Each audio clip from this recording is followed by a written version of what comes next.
Salut tout le monde, comment ça va? Moi ça va, je regarde, l'actualité agroalimentaire avec, beaucoup de stupéfaction. Je ne sais pas si ce mot est approprié par rapport à ce qu'on vit, mais il se passe tellement de choses que à chaque fois, je suis ravie de vous retrouver pour, ce décryptage, finalement du mois.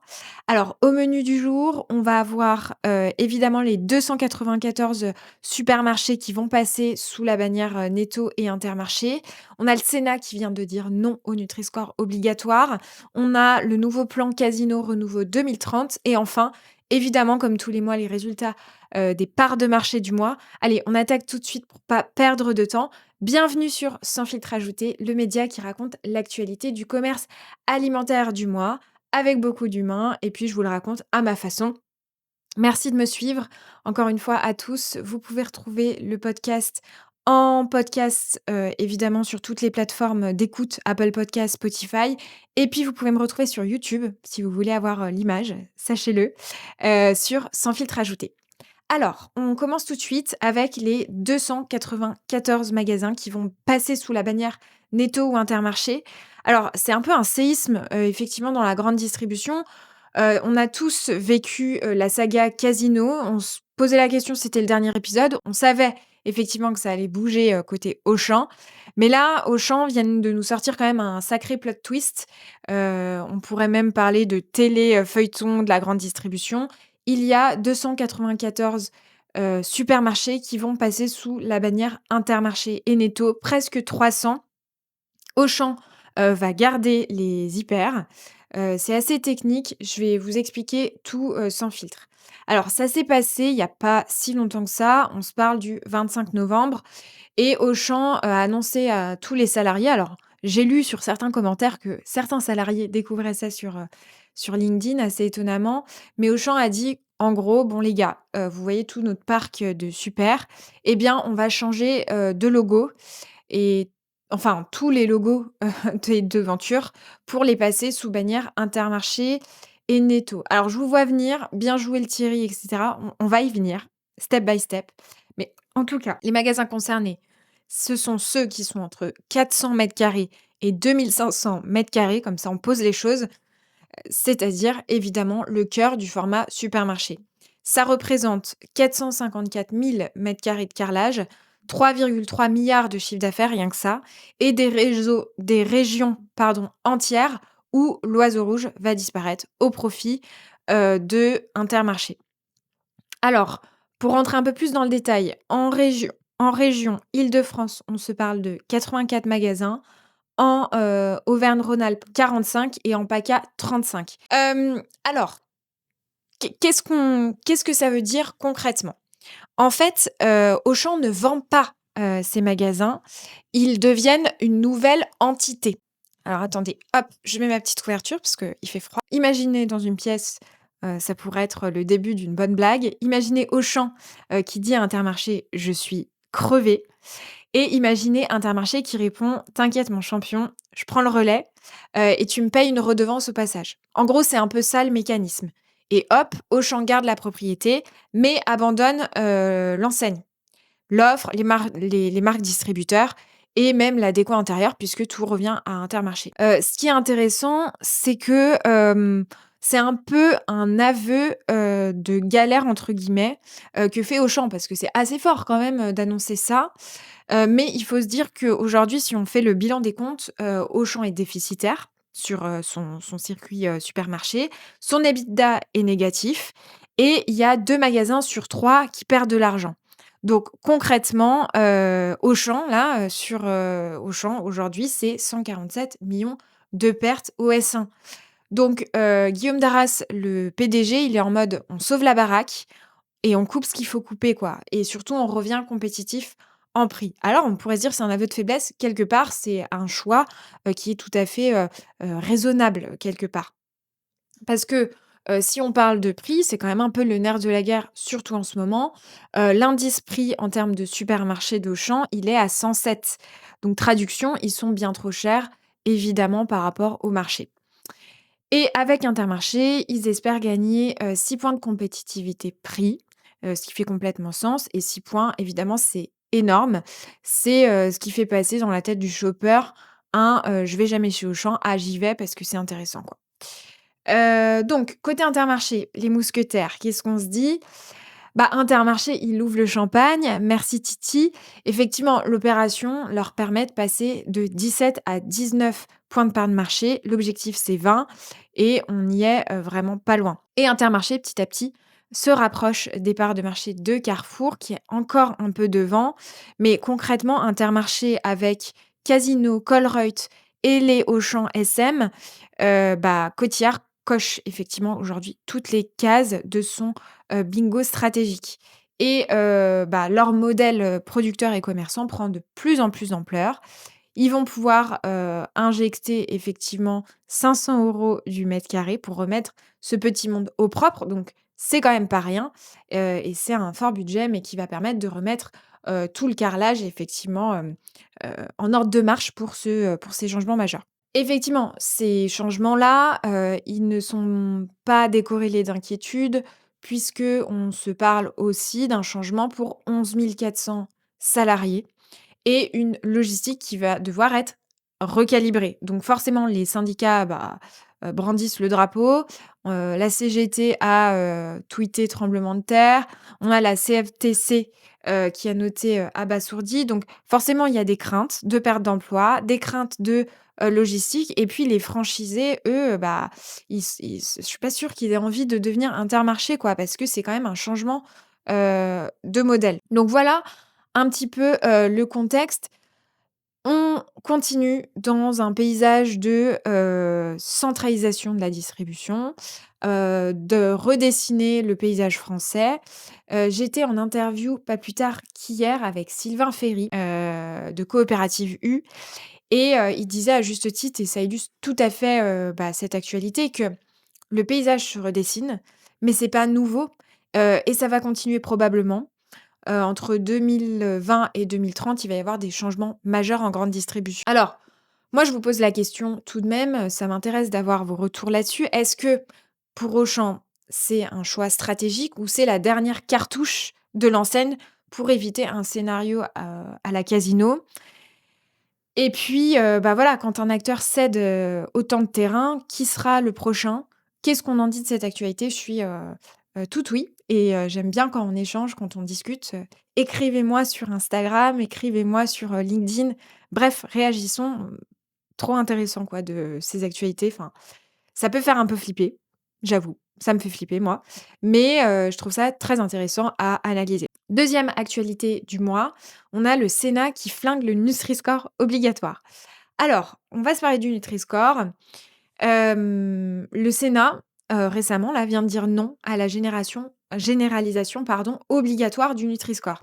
Alors ce même Nutri-Score qu'on voit, partout depuis 10 ans, qu'on aime, qu'on déteste, qu'on comprend à moitié, qu'on regarde quand même, hein. Il y a beaucoup d'études qui montrent que les consommateurs regardent ce Nutri-Score. On va analyser et décortiquer tout ça. Donc je vous décris un peu la scène. Il y a l'hémicycle du Sénat, ambiance feutrée, vous vous en doutez, mais bien tendue, qui vote, justement pour le Nutri-Score obligatoire ou non. Le résultat, ça s'est joué quand même assez serré puisqu'on a 212 votes contre et 117 votes pour. Donc le Sénat concrètement dit, «Le Nutri-Score obligatoire, non merci, on n'en veut pas». Donc la mesure, elle avait été ajoutée par l'Assemblée nationale pour 2 raisons. La première, c'est rendre le Nutri-Score obligatoire, vous l'avez compris, et la deuxième, c'est taxer les industriels qui refuseraient de l'afficher à hauteur de 5 de leur chiffre d'affaires hors taxe, ce qui n'est quand même évidemment pas négligeable. C'est une taxe qui a fait hurler les sénateurs de droite et du centre, en disant que oui, l'information OK, la taxation hors de question. Traduction, on veut bien informer, mais il faut pas non plus toucher au porte-monnaie, des industriels, on se calme. Alors quels ont été les arguments contre? Parce que ça, c'est assez intéressant de s'y pencher. En fait, concrètement, même le gouvernement était contre l'obligation.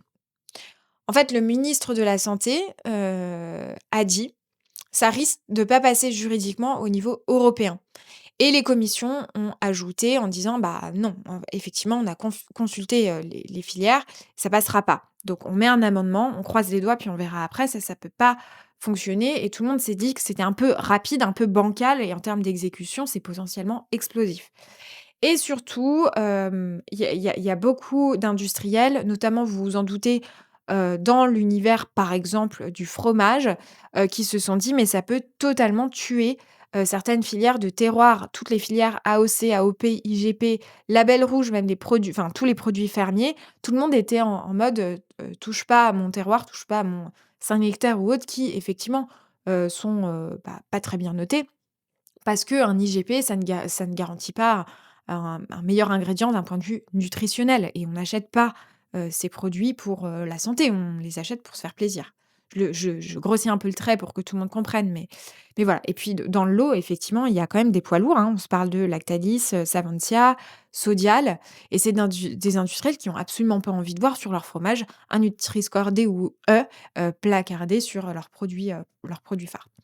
Et puis les pros de la santé, eux, qu'est-ce qu'ils disent? Bah, ils crient un peu au scandale parce qu'effectivement, ils se disent enfin, les Français réclament le Nutri-Score, il fonctionne très bien et ils poussent les industriels à améliorer leurs recettes. Donc concrètement, on n'a pas à rougir de cette nouvelle réforme. Mais on sait que le Nutri-Score n'est pas parfait. Tout en sachant et je vous invite pour, ceux qui suivent le podcast, j'avais interviewé Serge Herber qui est le fondateur du Nutri-Score il y a un moment, qui expliquait qu'il a beaucoup évolué entre le moment où lui l'a imaginé, en prenant en compte une note, bien plus exhaustive qu'aujourd'hui et puis, telle qu'elle est appliquée aujourd'hui. Puisque vous vous en doutez, ça ne dépend pas que d'un seul homme, ça dépend aussi des lobbies, du Sénat, de l'Assemblée générale, enfin, c'est des négociations en réalité multiparties. Et le Nutri-Score aujourd'hui, tel qu'il est, aujourd'hui, et bien, il a aussi, des zones d'ombre, hein. Il prend pas en compte le nombre d'additifs, le niveau d'ultra-transformation et il crée parfois certaines absurdités du style et vous l'avez vu relayé probablement sur, LinkedIn ou d'autres réseaux, un beurre allégé ultra transformé est D, alors qu'un beurre d'Isigny AOP artisanal est E et effectivement, c'est problématique. Donc, c'est quoi la suite sur cette actualité? Le vote n'est pas définitif, ça va repartir en navette d'Assemblée nationale, Sénat jusqu'à début décembre. En parallèle, le papa du Nutri-Score que j'ai interviewé, du coup Serge Hariberg, a lancé une pétition officielle à l'Assemblée nationale pour imposer l'obligation et en marge, le Sénat a quand même voté 2 taxes, sur les boissons énergisantes alcoolisées et puis sur les sucres, sur les sucres ajoutés, pardon, dans l'alimentation infantile. Donc tout n'est pas perdu d'un point de vue, santé publique. Donc la conclusion, c'est, heu, qu'est-ce qu'on veut vraiment en France? Hein, y compris est-ce qu'on veut un affichage clair, compris pour tous, y compris pour nos terroirs? Est-ce que le Nutri-Score, doit être, appliqué quoi pour, changer réellement les comportements? Est-ce qu'on choisit une transparence, réelle et après c'est le choix du consommateur ou une transparence optionnelle? Qu'est-ce que vous en pensez, vous? Moi, j'ai mon avis sur la question. Maintenant, ce n'est pas mon rôle de le donner ici. Mais pareil, dites-moi, parce que ça amène complètement, à un débat. Troisième actualité, Casino Renouveau 2030, comeback ou miracle? Alors Casino revient sur le devant de la scène, hein, avec un plan, stratégique baptisé Renouveau 2030. On dirait un peu le reboot de la saga, Marvel, hein, surtout que là, les super-héros, on pourrait se dire que c'est, Monoprix, Franprix et Naturalia. Et la question, c'est est-ce que Casino prépare vraiment un retour fracassant ou juste un petit ravalement de façade avant la tempête? Je vais vous dire ça. Alors, on va commencer par la partie que tout le monde adore et tout le monde connaît, la dette. Casino traîne un fardeau très lourd, a eu pas mal de casseroles, on va pas se mentir, et le plus gros fardeau, c'est quand même la dette qui est évaluée aujourd'hui à 1,4 milliard d'euros avec une échéance en 2027. Et ça fait un peu tic-tac comme une cocotte minute, je pense, chez eux. Et le groupe veut ramener tout ça à 800 millions et le reste converti en capital. Traduction pour ceux qui ne comprennent rien à tout ça. On efface une grosse partie, tant pis pour les actionnaires qui vont être dilués, et puis on verra après quoi. Voilà, je veux pas rentrer trop dans le détail, je veux juste vous dire que Casino, dans ce contexte-là, ils se sont quand même donné des objectifs très ambitieux que j'ai sous les yeux. Donc on se parle de 15,8 milliards d'euros de volume de chiffre d'affaires, 644 millions d'EBITDA ajustés, 150 millions d'économies en plus et 1,7 milliard de CAPEX cumulé et un retour au cash flow positif en 2026. Donc c'est un plan sérieux. Mais on peut noter un truc, c'est que pour la première fois depuis longtemps, au T3, Casino, repart en croissance. Alors du coup, c'est quoi l'artillerie qui va être, heu, déployée pour ça? Donc Casino annonce un retour de 400 nouveaux magasins, 400 déclinés en 4 différentes parties. On a tout d'abord Franprix, ça va être 200 points de vente, le concept Oxygène déployé sur 800 magasins avec un focus Île-de-France, PACA et Rhône-Alpes. Ensuite, on a la proximité Casino, Vival et Spar. Donc là, Casino prévoit 210 ouvertures et surtout une simplification d'enseigne. Parce que, voilà, effectivement, petit Casino, Casino Shop et Vival, vous prenez tout, vous secouez et on passe tout sous Casino et Spar. Ensuite, on a Monoprix. Monoprix, ce qui est prévu, c'est une rénovation de 100% du parc, rien que ça. Un nouveau concept en 2026. Et puis, on a évidemment la dernière pépite du groupe, Naturalia. Plus de 20 magasins, le concept la ferme sur 150. Et puis le bio premium, durablement ancré, même si le marché du bio est toujours en convalescence, quoique on le voit sur le circuit bio, il reprend un peu des couleurs. Les vrais enjeux, et la vraie question que j'ai même envie de vous poser à vous, c'est est-ce que Casino peut vraiment revenir rentable sur la proxy? Est-ce que le plan, il est suffisamment financé ou est-ce que c'est un pansement sur la plaie? Et surtout, est-ce que le réseau va suivre alors que les franchisés et les partenaires logistiques sont encore un peu, enfin traînent encore un peu des cicatrices de tout ce qui s'est passé. Voilà, est-ce que vous y croyez, vous, à ce renouveau justement? Malgré toutes les turbulences, je serais ravie de vous entendre sur la question. Dernière actualité de la semaine, on va se parler des parts de marché, du mois, tout simplement. Derrière les -1, moins 0,3, +2 et cetera. Qu'est-ce qui se passe? La P11, qu'est-ce qu'elle nous dit? Eh bien, on commence direct, ça va bien chez U, hein.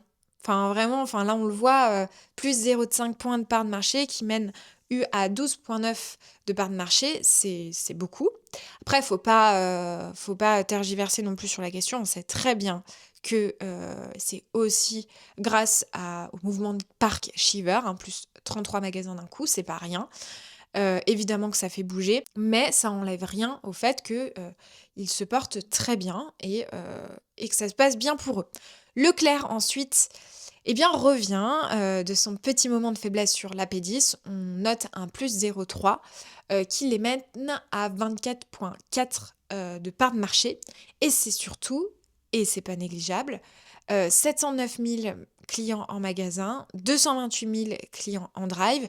Le message est très clair, hein. Leclerc s'était, assoupi une seconde, puis il se réveille et surtout que ça fait déjà, maintes et maintes périodes, qui, bah, clairement, il mène la danse, hein. Et puis on a Aldi, hein, qui est assez discret, mais quand même assez un petit peu dangereux, on peut le dire, hein, plus 0,2 points, avec 296 000 nouveaux acheteurs et 29 ouvertures. Donc Aldi fait pas trop de bruit, mais ça avance quand même doucement. Et puis de l'autre côté, il y a ceux qui se prennent le mur. Alors, parlons-en. On a Carrefour qui tire la langue avec un recul de moins 0,2 points. Alors, c'est surtout qu'en P11 2024, les ex-Cora faisaient de la promo comme si c'était la fin du monde, hein. Donc forcément, c'est plus calme et c'est toujours bien de remettre en perspective l'historique. On a Auchan qui recule à moins 0,6 points. Donc on se parle là d'une pente ultra glissante. Et puis Casino aussi qui recule. Intermarché et Lidl qui sont parfaitement stables.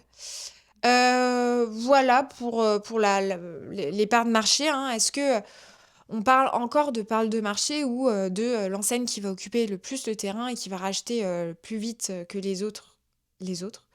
Est-ce qu'on n'assisterait pas finalement à la guerre des mètres carrés sur le terrain? Voilà, je sais pas quelle est la meilleure stratégie.